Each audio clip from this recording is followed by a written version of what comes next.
Los bancos nos arrebatan nuestra riqueza a través del dinero. Trabajamos arduamente, ahorramos lo que ganamos, pero ¿qué sucede después? Siempre he dicho que los ahorradores son perdedores. ¿Por qué ahorrar dinero cuando los gobiernos lo están imprimiendo constantemente? Los bancos controlan el mundo. Los ricos también lo hacen. No les importa si vives en un sistema comunista o capitalista, porque ambos funcionan a su favor. ¿Sabes por qué los bancos aman tanto que las personas pidan préstamos? Porque esa es la base de su negocio. ¿Cómo me enriquezco? Tomo dinero prestado y lo invierto en activos que generan ingresos. Por otro lado, una persona promedio toma dinero prestado y lo gasta en cosas que pierden valor, como bolsos, automóviles o casas. Esa es la diferencia. Mientras ellos se empobrecen cada vez más, yo sigo creciendo. La primera regla que aprendí sobre el dinero es simple. Los ricos no trabajan por dinero. Muchas personas no comprenden esto, pero todo cambió en 1971, cuando Nixon eliminó el patrón oro. Desde ese momento, el dinero dejó de ser real y se convirtió en una ilusión. Entonces, ¿cómo hago dinero sin depender del dinero? Creando activos. Por ejemplo, yo escribo libros. No estoy diciendo que todos deban escribir libros, porque es una industria difícil, pero este es mi caso. Escribo un libro, lo licencio en 50 idiomas diferentes y recolecto regalías durante años. Es un flujo de ingresos constante. Por ejemplo, si gano $10 con un libro, tomo prestados $50 para invertir en bienes raíces. Esto no solo aumenta mis ingresos, sino que también aprovecho las deducciones fiscales gracias a la depreciación. Eso es educación financiera real. Todo lo demás, como invertir a largo plazo en el mercado de valores, es basura. ¿Por qué confiar en algo que no puedes controlar cuando puedes crear tus propios activos? Eso es lo que hacen los emprendedores. Inventan sus propios activos y evitan depender de la bolsa de valores. ¿Puede cualquiera hacer esto? No, por supuesto que no. Me equivoqué muchas veces antes de entenderlo, pero aprendí de cada error. Incluso mi contador diría que soy un idiota en algunos aspectos, pero al menos sé cómo crear activos. ¿Sabes por qué te dicen que ahorres dinero? Es porque el sistema bancario no tiene nada que ver con comunismo o capitalismo. Es simplemente un juego de números. Por ejemplo, si ahorras $1, €1 o $1, el sistema bancario puede prestarlo 10 veces más. Esto se llama el sistema de reserva fraccionaria.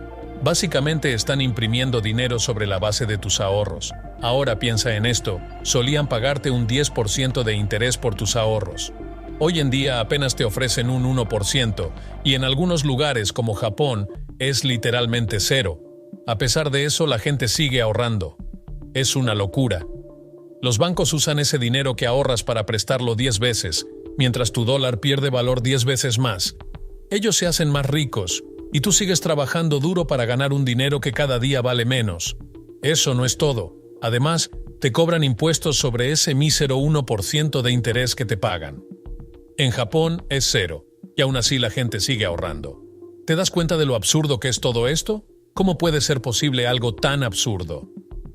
Por ejemplo, si pido dinero prestado, ¿tengo que pagar impuestos sobre esa deuda? La respuesta es no. ¿Por qué? Porque así es como funciona el sistema. El dinero se crea a partir de la deuda. Los bancos prestan dinero y al hacerlo generan más dinero. Y como la deuda no está gravada con impuestos, se convierte en una herramienta poderosa para quienes saben cómo usarla. Déjame contarte cómo lo aplico. Después de la crisis del 2008, en 2010, pedí prestados $300 millones para invertir en bienes raíces. Esa decisión me hizo más rico, mientras que las tasas de interés seguían bajando, reduciendo el costo de mi dinero. Al mismo tiempo, la mayoría de las personas escuchaba los consejos tradicionales de salir de sus deudas. ¿Sabes por qué? Porque no cuestionan el sistema en el que han sido condicionados a creer. Trabajar duro, ahorrar y pagar impuestos. La realidad es que nos han hipnotizado para seguir este ciclo sin cuestionarlo. Mientras tanto, el sistema de reserva fraccionaria sigue imprimiendo dinero, y quienes se aferran a las viejas reglas pierden cada vez más. El ingreso pasivo es una de las herramientas más poderosas para generar riqueza. Pero aquí está el truco. No estoy hablando de ingresos de portafolio como cuando compras acciones a $100, las vendes a 200 y luego pagas impuestos sobre esas ganancias. Eso no construye verdadera riqueza. El ingreso pasivo que yo genero proviene de activos reales y sostenibles, como bienes raíces. Para lograrlo, cuento con un equipo de expertos, contadores, abogados, banqueros. Trabajo en equipo como lo hacíamos en combate. Nadie crea riqueza trabajando solo. Sin embargo, muchas personas creen que deben hacer todo por sí mismas. Dicen, si quieres algo bien hecho, hazlo tú mismo. Pero esa mentalidad solo las lleva a trabajar más duro y pagar más impuestos. Los empleados, por ejemplo, buscan trabajos seguros, con beneficios, salarios fijos y pensiones. Pero esa mentalidad no les permitirá avanzar. Las leyes fiscales no son castigos, son incentivos. Por ejemplo, recientemente doné $10,000 a un banco de alimentos que estaba quedándose sin provisiones. Gracias a esa donación obtuve una deducción fiscal. Lo mismo ocurre porque tengo 7,000 propiedades de alquiler. Estoy proporcionando una necesidad básica: vivienda. Además, empleo a miles de personas, lo que también me da incentivos fiscales. De hecho, el gobierno incluso me envió dinero para ayudarme a pagar a mis empleados durante tiempos difíciles. Ahora bien, déjame ser claro, no llegué aquí gracias a la escuela. Nunca me gustó estudiar. La escuela es excelente para quienes disfrutan de ese entorno, pero no todos encajamos ahí. Mi papá pobre, por ejemplo, era un hombre brillante, con un doctorado, director de educación en Hawái y miembro de importantes juntas gubernamentales. Pero a pesar de todos sus logros, su enfoque no me ayudó a entender cómo funciona realmente el dinero. Y ahí estaba yo, un niño que no encajaba en la escuela. Me estaba yendo mal porque no sabía leer ni escribir bien. Simplemente no podía concentrarme. Estaba completamente aburrido. Fue en ese momento cuando conocí a mi papá rico, el padre de mi mejor amigo. Él tenía una forma única de enseñar. Usaba juegos. Los juegos son herramientas poderosas para aprender, porque involucran la mente, el cuerpo y las emociones. Mi papá rico me enseñó estrategias financieras jugando Monopoly. Pasábamos horas y horas jugando y aprendí algo fundamental: la fórmula para crear riqueza. En Monopoly es simple: 4 casas verdes, un hotel rojo. Hoy en la vida real, en Arizona, soy dueño de 8,000 casas verdes y varios hoteles rojos. Literalmente, juego Monopoly en la vida real. Ese es el poder de un juego. Te mantiene comprometido, te enseña a tomar decisiones y a aprender de los errores. La razón por la que los ricos no trabajan por dinero es porque entienden el impacto de los impuestos. Hay 3 tipos de ingresos: ingresos ganados, ingresos de portafolio e ingresos pasivos. Ingresos ganados. Si tienes un trabajo como médico, programador o cualquier empleo, este es tu tipo de ingreso. Trabajas directamente por tu dinero. Ingresos de portafolio. Esto incluye cosas como comprar una acción por $10 y venderla por 20. Ganaste $10, pero estás sujeto a impuestos sobre esa ganancia de capital. Ingresos pasivos. Este es el flujo de efectivo que proviene de activos como bienes raíces. Lo más interesante es que este tipo de ingreso no está gravado con impuestos, lo que lo convierte en una herramienta poderosa para construir riqueza. Por eso, cuando escucho a personas quejarse en Estados Unidos diciendo «taxen a los ricos», me río. La mayoría de estas personas no entienden los diferentes tipos de ingresos ni cómo funcionan las leyes fiscales. Los ricos no tienen empleos tradicionales, tienen activos que generan ingresos pasivos. El sistema fiscal está diseñado para todos, pero necesitas educación financiera para aprovecharlo. Sin esta educación, estás obligado a pagar impuestos de forma tradicional. Yo, por ejemplo, puedo ganar $1 millón y no pagar ni un centavo en impuestos. Es cuestión de saber cómo funciona el sistema. Mira a McDonald's, ellos no solo venden hamburguesas, están en el negocio de bienes raíces. Compran propiedades estratégicamente y gracias a eso pagan pocos o ningún impuesto. Cuando regresé de Vietnam en 1973, mi papá pobre me sugirió obtener un MBA. Pero mi papá rico me dijo algo muy claro: si estudias un MBA, terminarás siendo un empleado. Si quieres ser rico, toma un curso de bienes raíces. Le pregunté por qué, y él me respondió, porque el sector inmobiliario se basa en la deuda. Aprenderás a usar la deuda como dinero. Esto tiene mucho sentido, especialmente desde 1971, cuando el dólar estadounidense dejó de estar respaldado por oro y se convirtió en deuda. Una vez que entiendes cómo usar la deuda como dinero, nunca más podrás decir, no puedo permitírmelo. Después de la crisis del 2008, los bancos me ofrecieron $300 millones libres de impuestos para comprar bienes raíces que otros habían perdido. ¿Por qué esas personas perdieron sus propiedades? Porque compraron cuando los precios estaban en su punto más alto. No se dieron cuenta de que el mercado estaba a punto de colapsar. Fue el momento perfecto para quienes entendíamos cómo funciona el sistema. Los funcionarios del Tesoro necesitaban personas como nosotros para entrar en acción.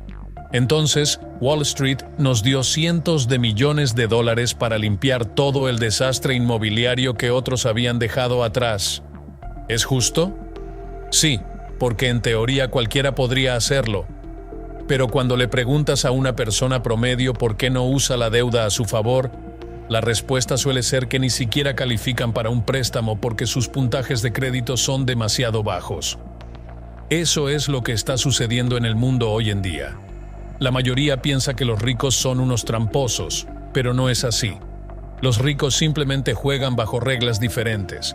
Ahora observa lo que pasa con la bolsa de valores. Está en máximos históricos, sostenida por dinero falso. El mercado inmobiliario tampoco se queda atrás.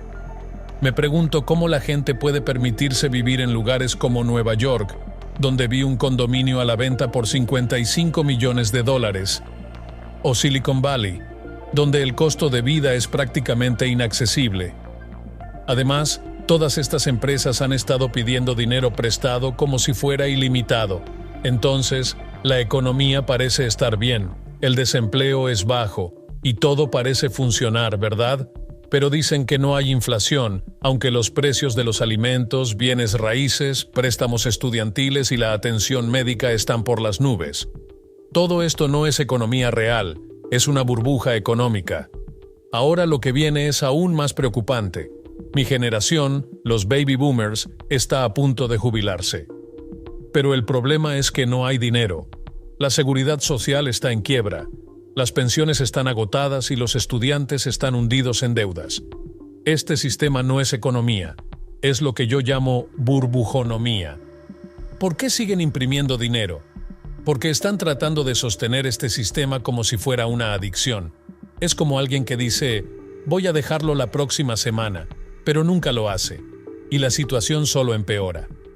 En Estados Unidos, Trump dio un recorte fiscal, pero eso solo hizo que la burbuja creciera aún más. Mira lo que pasó en 2008. Detuvieron el colapso imprimiendo más dinero.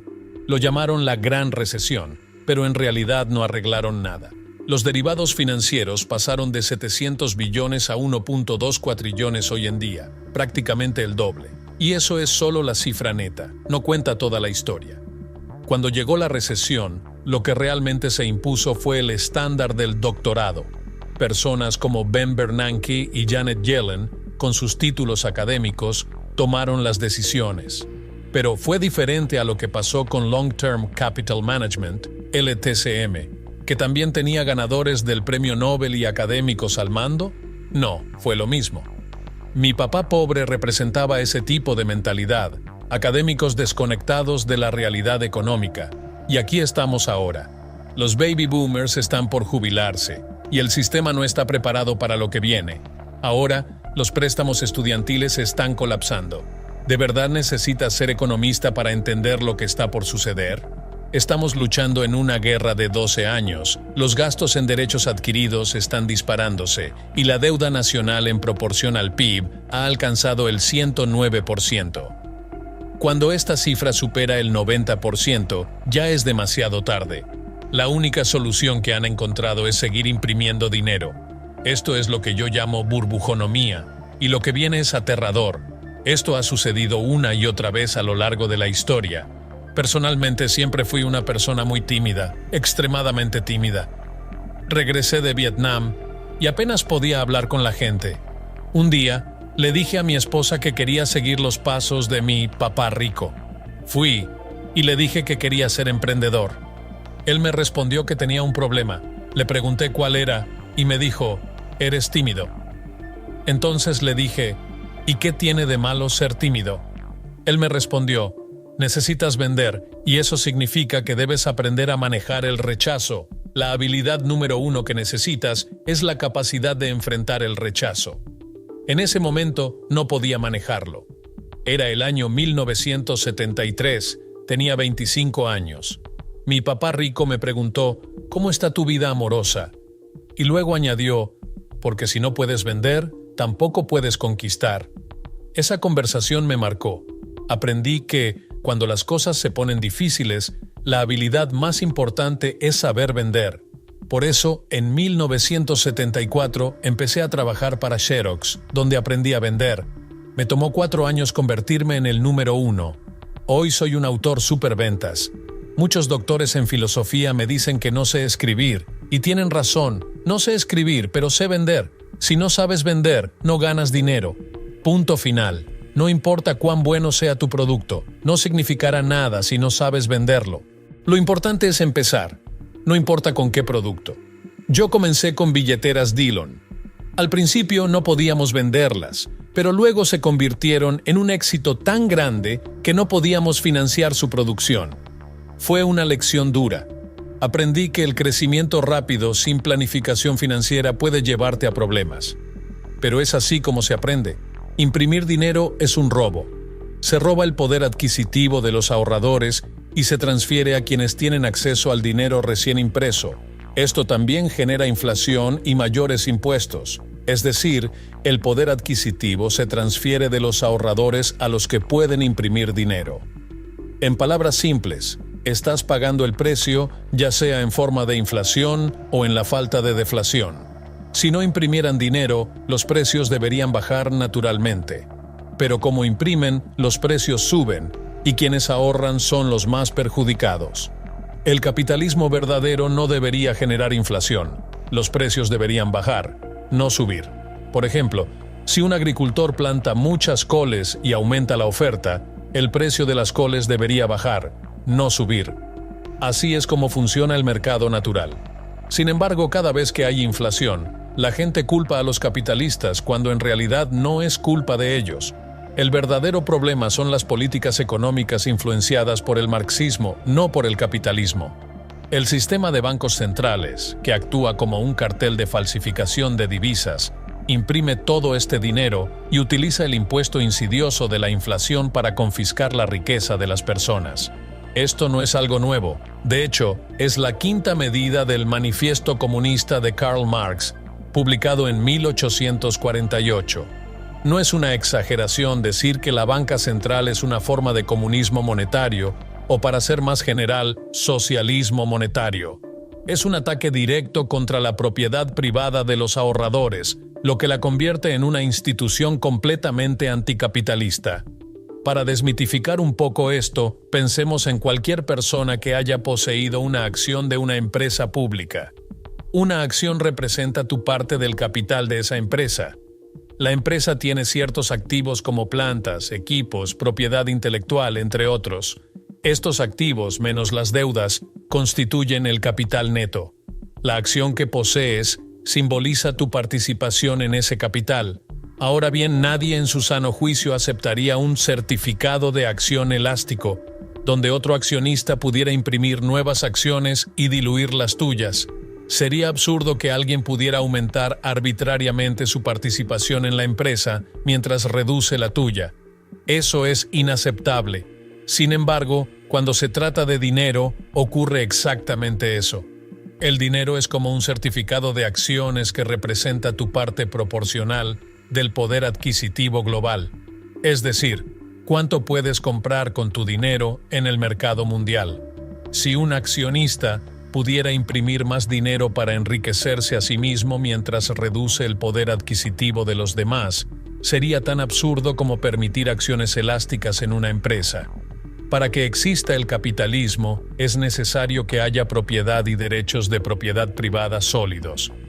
Imprimir dinero es una violación directa de estos derechos. Es como si alguien llegara y dijera, un tercio de tu terreno ahora es mío. Por eso, imprimir dinero es una forma de debilitar el capitalismo. Una de las razones por las que no invierto en acciones es porque, como emprendedor, he emitido acciones. Las imprimíamos todo el tiempo. Técnicamente era legal, pero era una dilución completa del capital de la empresa.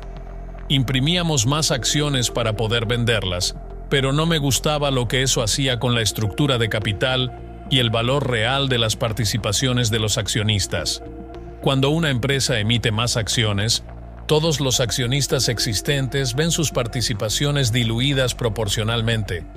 Pero lo que sucede con la impresión de dinero es muy diferente. No es proporcional en absoluto. Hay un grupo que expande su poder adquisitivo a expensas de otro. Los accionistas de los bancos centrales aumentan su riqueza mientras diluyen el poder adquisitivo de los ahorradores y usuarios de la moneda. Es un juego completamente manipulado. Están robando nuestra riqueza y nuestro dinero. Esto está relacionado con algo llamado el efecto Cantillon. ¿Qué significa el efecto Cantillon? Básicamente, quienes reciben el dinero recién impreso primero o en las etapas iniciales se benefician a expensas de aquellos que lo reciben más tarde o al final. A medida que el dinero entra en circulación, los precios comienzan a subir. Los bienes y el capital aumentan de valor porque la gente compite por ellos con más dinero en circulación. Entonces, quienes compran bienes y activos a precios bajos, antes de que el dinero recién impreso inunde el mercado, se enriquecen. Mientras tanto, los que reciben ese dinero al final pagan precios mucho más altos. La impresión de dinero es una de las principales razones por las que los ricos se hacen más ricos y los pobres más pobres. Si el 99% de tu balance está compuesto por activos, entonces te beneficias de esta inflación de precios. Sin embargo, si el 99 o el 100% de tu balance está en efectivo, si vives al día o dependes de un ingreso fijo, eres una víctima de este sistema. En esencia, es un impuesto regresivo que perjudica a los pobres. Por eso digo que los ricos no trabajan por dinero y que tu casa no es un activo. Todo está diseñado para quitarte tu riqueza. Por eso me mantengo alejado de este tipo de sistemas. Ahora, si alguien me pregunta, ¿qué elegirías entre Apple o Tesla si tuvieras el dinero para comprarlas? Mi respuesta es clara. No invierto en el mercado de valores. Tampoco invertiría en ninguna de esas empresas. ¿Por qué? Porque no recuperaría mi dinero. Cuando invierto, quiero que mi dinero regrese a mí y rápido. ¿Oro o Bitcoin? Mi elección es clara, oro. Pero incluso estas comparaciones pueden ser engañosas. Preguntas como luchar o huir o qué pasaría si pierdes son irrelevantes. Perder no siempre es el problema. Lo importante es aprender y adaptarse. Por eso pienso que el mercado de valores es para perdedores. ¿Por qué pondrías tu dinero en un mercado que está completamente manipulado? Mi enfoque siempre está en observar lo que sucede detrás de escena, donde ocurre toda esta manipulación que afecta a quienes no comprenden el sistema.